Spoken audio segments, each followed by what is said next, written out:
ইস ভাই, তুই কি কালো হয়ে গেছিস রে? কেমন দেখতে লাগছে তোকে। বলেছিস রে, খুব কালো হয়ে গেছে। ডিফারেন্সটা আমিও বুঝতে পারি আমার আগের গায়ের রঙ আর এখনের গায়ের রঙের মধ্যে।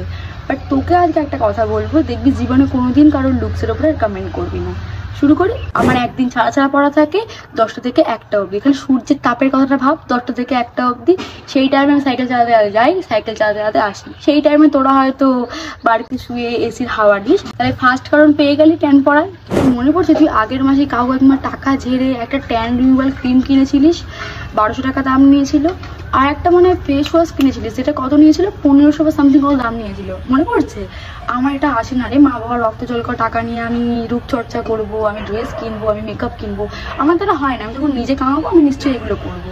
শোন না ভাই, নেক্সট টাইম থেকে এগুলো আর করিস না। কে রোগা, কে ফর্সা, কে লম্বা, কে কালো, এগুলো নিয়ে কথা বলা বন্ধ কর, জানিস তো? তোর সামনে আসতে ইচ্ছা করে না, মনে হয় কি এই যাবো, এই হয়তো একটা খুদবার করবে। নিজেকে নিয়ে ব্যস্ত থাক না, অনেক ভালো থাকবি।